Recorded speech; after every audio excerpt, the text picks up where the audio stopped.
Pensiya yaşı ilə bağlı bizi ünvanlanan suallara cavab olaraq qeyd etmək istərdik ki, Milli Məclisin Əmək və Sosial Siyasət Komitəsində müzakirə edilən məsələ güzəştli şərtlərlə pensiya çıxan vətəndaşlarımızın güzəşt müddətində pensiyalarının dövlət büdcəsi hesabına ödənilməsi ilə bağlı idi. Bildiyiniz kimi, məhz həmin müddətdə pensiyalar güzəşt müddətində pensiyanın ödənilməsi həyata keçirilir.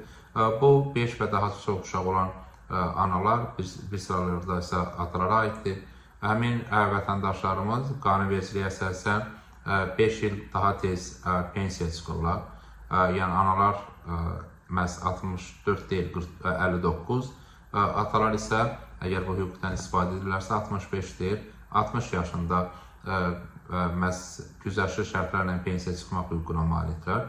O baxımdan güzəştli şərtlərlə pensiya çıxmaq hüququ 5 və daha artıq uşağı olan, onu böyüdən valideynlərə şamil edilir. Təbii ki, müzakirələr zamanı bir sıra təkliflər də təqdim olunmuşdu. O cümlədən çox uşaqlı ailə anlayışına baxılması, 5-dən 3-ə endirilməsi və buna uyğun olaraq da, əgər bu təkliflər qəbul olunarsa, pensiyada güzəşt müddətinin dəyişdirilməsi və eyni zamanda təbii ki, uşaqların sayına uyğun olaraq diferensial pensiya yaşının müəyyənləşdirilməsi.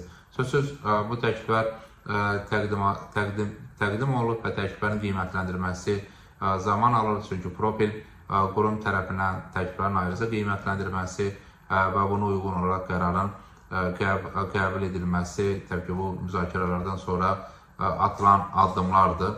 O baxımdan bütövlükdə çox uşaqlı ailə anlayışının dəyişilməsi ilə bağlı təqdim olunan təkliflərdir. Bu təkliflər qiymətləndirildikdən sonra və uyğun rəylər alındıqdan sonra baxıla bilir, maliyyə qiymətləndirməsi aparılır və daha sonra təbii ki, bu istiqamətdə qərarların qəbulu mümkündür.